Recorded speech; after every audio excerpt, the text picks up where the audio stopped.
భారతదేశంలోనే అతిపెద్ద cold desert ప్రాంతం ఇదే మన లదాఖ్. ఈ అందమైన లదాఖ్ లో ఎన్నో అద్భుతమైన ప్లేసెస్ ఉన్నాయి. చాలా చోట్ల కొన్ని వందల కిలోమీటర్ల మేర ఒక్క మనిషి కూడా కనిపించడు. ఇలాంటి ప్రాంతంలో చాలా మందికి తెలియని ఒక మైదాన ప్రపంచం ఉంది. హిమాలయాల్లోని అత్యంత అందమైన ఎత్తైన పర్వతాల మధ్య ఉన్న ఈ ప్రదేశమే చాంగ్తాంగ్.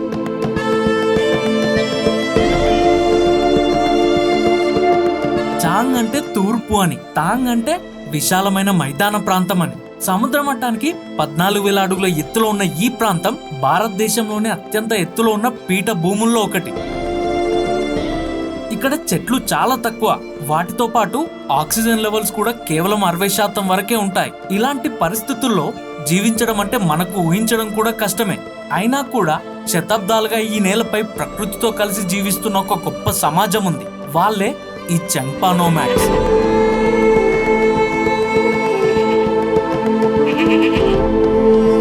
సమ్మర్ టైంలో కూడా ఇలాంటి ప్రాంతాల్లో క్లైమేట్ చాలా హార్ష్ గా ఉంటుంది. అయినా కూడా వీళ్ళ జీవితం మొత్తం ఇలాంటి టెంట్లలోనే గడుపుతుంటారు.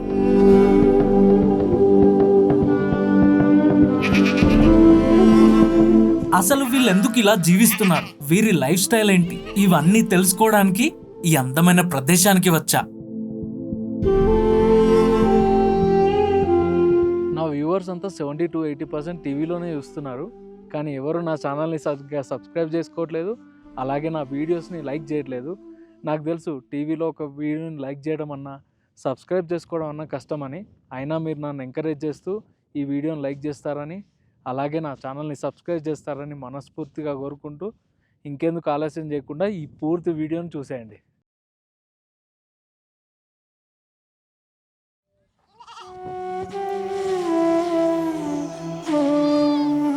నోమాడ్స్ అంటే ఒకే చోట శాశ్వతంగా ఉండకుండా కాలానికి, వాతావరణానికి అనుగుణంగా ఒక ప్రాంతం నుంచి మరో ప్రాంతానికి ప్రయాణిస్తూ జీవించే ప్రజల్నే నోమాడ్స్ అని పిలుస్తారు. వీరినే సంచార జాతులు అని కూడా అంటారు. చాంగ్పాల జీవితమే ఒక పెద్ద జర్నీ లాంటిది. వీళ్ళకంటూ ఒక పర్మనెంట్ ఇల్లు అంటూ ఉండదు. ఇలాంటి గుడారాలనే ఇల్లులుగా ఎంచుకుంటారు. ఈరోజు ఇక్కడ ఉంటే కొన్ని వారాలు, కొన్ని నెలల తర్వాత తమ పశువులతో కలిసి మరో ప్రాంతానికి వెళ్ళిపోతారు.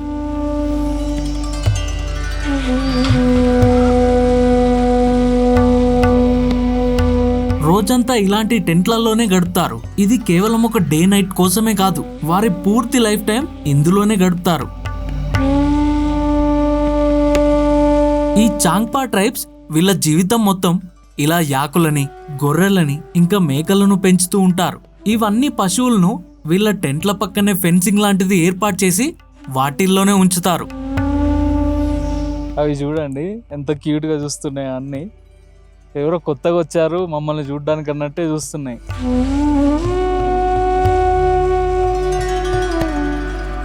చాంగ్పా ప్రజలు మొత్తం ఈ చాంగ్తాంగ్ మైదాన ప్రాంతాల్లోనే నివసిస్తారు. ఎందుకంటే వీళ్ళకిక్కడ గడ్డితో పాటు అక్కడక్కడ నీళ్లు కూడా దొరుకుతాయి. ఇక్కడ ఉండే ఈ వాటర్ సోర్సెస్ వల్లే మనకు చాలా చోట్ల ఇలా గ్రీనరీ ఇంకా గ్రాస్ కనిపిస్తా ఉంటుంది. ఈ గడ్డి మైదానాలనే ఆల్పైన్ ప్యాచర్స్ అని కూడా పిలుస్తారు. ఈ చాంగ్పా ప్రజలు పెంచుకునే పశువులన్నీ ఇలాంటి సహజమైన గడ్డిపైనే ఆధారపడి జీవిస్తాయి. లదాఖ్లోని అందమైన సరస్సులైన పాంగాంగ్, సోకర్ ఇంకా సోమోరోరి కూడా చాంగ్తాంగ్ రీజియన్ లోకే వస్తాయి. కానీ ఈ గడ్డి కోసం చాలా దూరం తీసుకెళ్తారు. అవి వెళ్లే చోట్ల ఇక్కడ కూడా చిన్న చిన్న గ్రామాలు కానీ ఎలాంటి బేసిక్ ఫెసిలిటీస్ కూడా ఉండవు.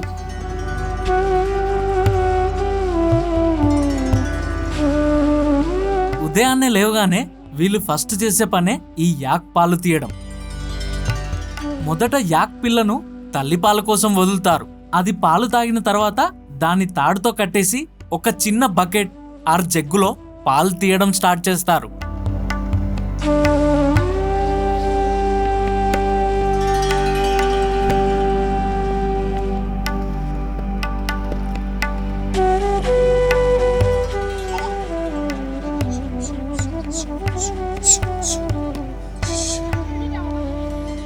ఈ టెంట్ లోపలికి వెళ్ళగానే వారి రోజువారీ అవసరాలకు ఉపయోగపడే ప్రతి వస్తువు కనిపించింది. ఇదే వాళ్లకు కిచెన్ ఇంకా బెడ్రూమ్ అనుకోవచ్చు. వీళ్ళ ట్రెడిషనల్ ఐటమ్స్ ని టేస్ట్ చేసినప్పుడు చాలా కొత్తగా అనిపించింది. టెంట్ లోపల ఇంకో యూనిక్ థింగ్ అబ్జర్వ్ చేశా. ఇలాంటి ప్రాంతాల్లో ఇలా టెంట్ లో జీవిస్తున్న ప్రజలకు పవర్ సప్లై లాంటిది ఉండదు.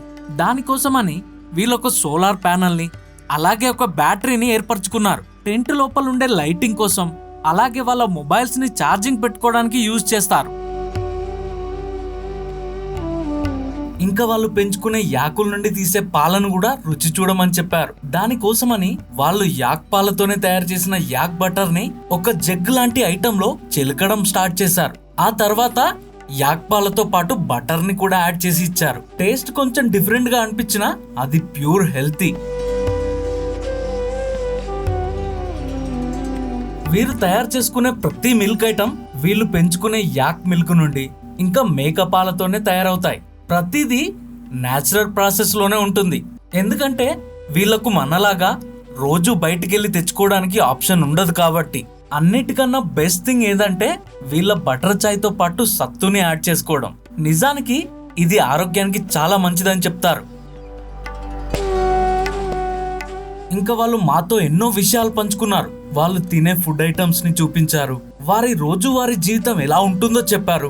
వింటర్ టైంలో వాళ్ళు ఫేస్ చేసే ప్రతి స్ట్రగుల్ ని మాతో పంచుకున్నారు.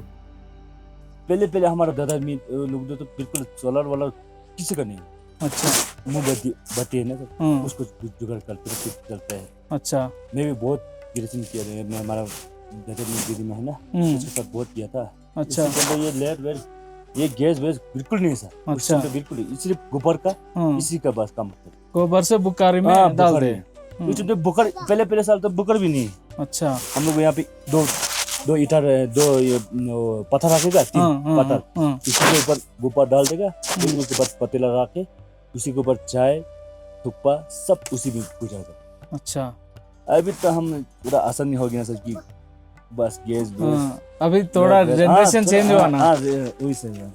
पहले तो सर हम लोग यहाँ पे ग्रेसिंग करते थे पूरा पहले से बोल चुका सब मैंने घोड़ा पूरा घोड़ा। अभी तो हर जगह कोना कोना हम बड़ी में रास्ता बना के ना पूरा गाड़ी में लेके जाते सामान। अच्छा अच्छा इसलिए ना तो ये गैस वेस कहाँ से आएगा। इस बार तो पूरा पैक करके हम लोग लेके जाते सर पूरा सामान वामान। ये हमें हमारा ग्रेसिंग करने अभी ये 12 किलो हम रेडी हुआ है। अभी हम 9:30 बजे यहाँ से निकल गया पूरा का पूरा रेडी है। अगला साल मैं दादी टाइम में तो ये थर्मल है नहीं। ये थर्मल अभी तक अच्छा ना थर्मस में डाल गया। पहले साल क्या करता है हमारा यहाँ पे पतीला लेके ना पूरा वहाँ पे ग्रेसिंग करते जहाँ पे ग्रेसिंग करना है बड़े हम लोग नदी से उठा के उसी को बनाते हैं फिर आग जला के फिर वही कर। अभी तो आसान हो गया पूरा थर्मस बनना आसान हो गया पूरा उठा उसमें गर्म पानी डाल के चले जाते हैं। इसमें अंदर चाय अभी गर्म करेगा उबाल करेगा उसमें नमक डाल के हमारा नमकीन वाला चाय उसका पाउडर होता है ना उसको डाल के फिर ले जाए। अच्छा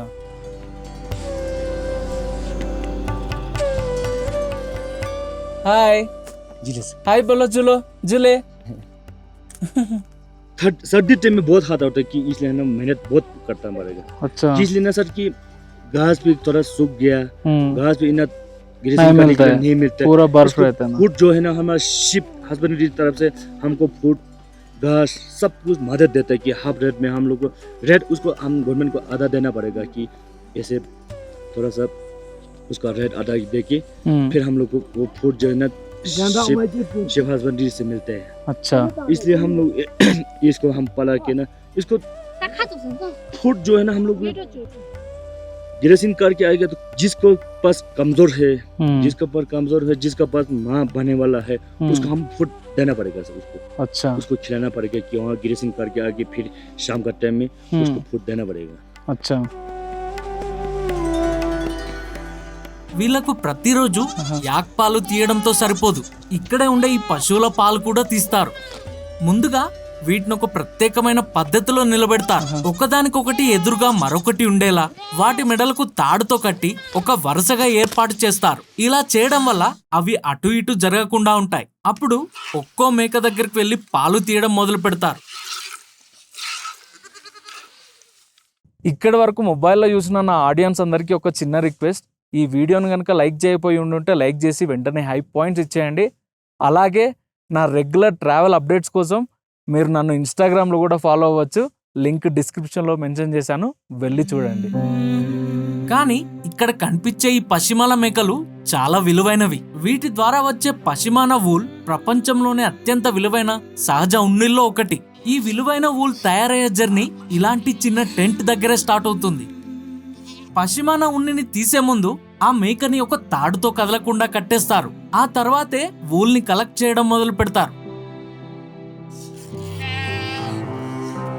సమ్మర్ టైంలో గోట్స్ కి ఉన్న ఆ ఉన్ని నార్మల్ గానే ఊడిపోవడం స్టార్ట్ అవుతుంది. అప్పుడే ఒక ప్రత్యేకమైన దువ్వెన లాంటి పరికరంతో ఆ ఊల్ని సేకరిస్తారు. ఒక్కో మేక నుంచి ఏడాదికి కొద్దిపాటి పశ్చిమాన మాత్రమే లభిస్తుంది.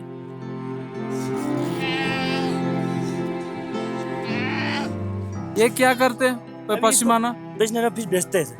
यहाँ पे कम्युनिटी आता है ना, हाँ उसको लेने के लिए आएगा, अच्छा उसको बेचते हैं सर। अच्छा उसको बेचते हैं, हाँ फिर वही इसी को बेच के हम लोग इसी का पैसा का कुछ करते हैं सर। अच्छा कोई ऐसे पैसे नहीं है, हाँ सिर्फ इसका पैसा, उसका सिर्फ वो जैसे का उसका पास पैसा का हम हाँ लोग गुजारे ऐसे करते हैं। अच्छा कुछ बस, अभी हाँ, दूसरा इनकम नहीं है? बिल्कुल बिल्कुल नहीं। अच्छा నార్మల్ గా వీళ్ళు ఉంటున్న టెంట్ ఇక్కడి గవర్నమెంట్ ప్రొవైడ్ చేసింది. కానీ ట్రెడిషనల్లీ వీళ్ళు రెబో అనే ఒక టెంట్ లో ఉంటారు. మామూలుగా ఈ టెంట్స్ అన్ని వీళ్ళకి గవర్నమెంట్ సప్లై చేస్తుందంట. లేదంటే వీళ్ళు ఓన్గా తయారు చేసుకునే రెబో టెంట్స్ అనేటివి ఉంటాయన్నమాట. అవి ఏంటంటే వూల్తో తయారు చేస్తారు, యాక్ వూల్తో.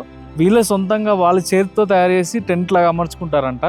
కానీ వీళ్ళది ఇంకొక యూనిక్ స్టైల్ ఏంటంటే ప్రతి చోట కంప్లీట్గా ఉండరు, కంటిన్యూగా ఉండరు. ఇక్కడ ఒక 2-3 నెలలు ఉంటే మళ్ళీ ఇక్కడ గడ్డ అయిపోయిందంటే మళ్ళీ ఇక్కడ నుంచి ఇంకో ప్లేస్కి వెళ్ళిపోతూ ఉంటారు అనమాట. సో ఇలానే ఒక ప్లేస్ నుండి ఇంకో ప్లేస్కి ట్రావెల్ చేస్తూ ఉంటారు. ఇవన్నీ సామాన్లు ప్యాక్ చేసుకొని మళ్ళీ ఇంకో దగ్గర గడ్డ ఎక్కువైతే ఎక్కడ ఉంటుందో, వాటర్ సోర్సెస్ ఎక్కడ ఉంటాయో అలాంటి ప్లేసెస్లో ఉంటారనమాట. చాలా భలేగా ఉంది కదా వినడానికి మనకి. ఈ టెంట్ ను యాక్ వెంట్రుకలతో నేసిన బట్టుతో తయారు చేస్తారు. టెంట్ లోపల ఉండే కార్పెట్స్ కూడా వాళ్ళ చేత్తోనే తయారు చేస్తారు. ఇలాంటి ప్రాంతాల్లో ప్రాపర్ గా వాటర్ ఫెసిలిటీస్ కూడా ఉండవు. అందుకే వీళ్ళు ఇలాంటి వాటర్ సోర్సెస్ లేదా చిన్న చిన్న పాండ్స్ కి దగ్గరలో ఉంటారు. వీళ్ళుంటున్న ఈ ప్రాంతానికి పక్కనే ఇండస్ నది కూడా ఉంది. వీళ్ళు ఎక్కువగా ఇలా నీళ్లు, నది ఇలాంటి సోర్సెస్ ఉన్న దగ్గరే ఉండడానికి ఇష్టపడతారు. ఎందుకంటే వాళ్ళు ఈ నదిలోని వాటరు బాటిళ్లలో కానీ చిన్న చిన్న క్యాన్లలో కానీ క్యారీ చేసి తీసుకెళ్తారనమాట. నాలా లాంటిది అంటే ట్యాప్స్ లాంటి కనెక్షన్ ఏం లేదనమాట మనలాగా. సో వాళ్ళు ఇవే వాటర్ రోజు వాడుకుంటూ ఉంటారట. వాళ్ళ రోజువారి జీవన విధానం కోసం, వారి వంటల కోసమైనా దేనికోసమైనా అన్నిటికీ ఈ వాటర్ని యూజ్ చేస్తారంట. రోజువారీ పనులన్నీ అయిపోయాక వాటిని ఫెన్సింగ్ నుంచి బయటికి వదులుతారు. అవి తినే మంచి గడ్డి కోసం కొన్ని కిలోమీటర్ల మేర ప్రయాణిస్తూనే ఉంటారు. ఒక్కో రోజు సుమారు 40 నుండి 50 కిలోమీటర్ల మేర అసలు ఎవరు కనిపించని ఊర్లు లేని రిమోట్ ప్రాంతాల్లో తిరుగుతూ ఉంటారు. ఎక్కడో దూరం నుంచి ఈ మైదాన ప్రాంతాన్ని చూస్తే ఈ మేకలు ఇంకా యాక్స్ అన్ని చిన్న చిన్న చీమల్లా కనిపిస్తాయి. దీన్ని బట్టే అర్థమవుతుంది ఇక్కడ నేచర్ ఎంత విశాలంగా ఉంటుందో అని. ఈ చిన్న చిన్న కదలికలే వేల ఏళ్లుగా సాగుతున్న చాంగ్పా నోమాడిక్ లైఫ్ స్టైల్ కి నిదర్శనం. ప్రకృతితో కలిసి జీవించే ఈ సంస్కృతి ఇప్పటికీ అలాగే కొనసాగుతుంది. ఈ పర్వతాల మధ్య గడిపిన ఈ ఒక్కరోజు నాకు ఎన్నో విషయాలు నేర్పించింది. మనం నగరాల్లో సౌకర్యాల మధ్య జీవిస్తూ చిన్న చిన్న సమస్యలకే బాధపడిపోతుంటాం. కానీ ఇక్కడ మాత్రం ప్రతిరోజు ప్రకృతితో పోరాటమే. ఇలాంటి కల్చర్స్ ఇంకా ఈ ప్రపంచంలో జీవించి ఉండటం మనందరికీ ఒక అదృష్టం. మనం ఏదో ఒక్కరోజు మాత్రమే వచ్చి ఇక్కడి వారి జీవితాన్ని చూసామని అనుకుంటాం. కానీ నిజానికి చాంగ్పా ప్రజల జీవితం ప్రతిరోజు ఇలాగే కాస్త కష్టంగా, ఇంకొంచెం ఇష్టంగా ఉంటుంది. మనిషి ప్రకృతికి ఎంత దగ్గరగా ఉంటే అంత ప్రశాంతంగా జీవించగలడని వీళ్ళను చూస్తేనే అర్థమవుతుంది. ఇలాంటి మరెన్నో గొప్ప వీడియోల కోసం నా ఛానల్ని సబ్స్క్రైబ్ చేసుకోవడం మాత్రం మర్చిపోవద్దు. Until next video, stay tune to Jagadish Johnny films. జై హింద్.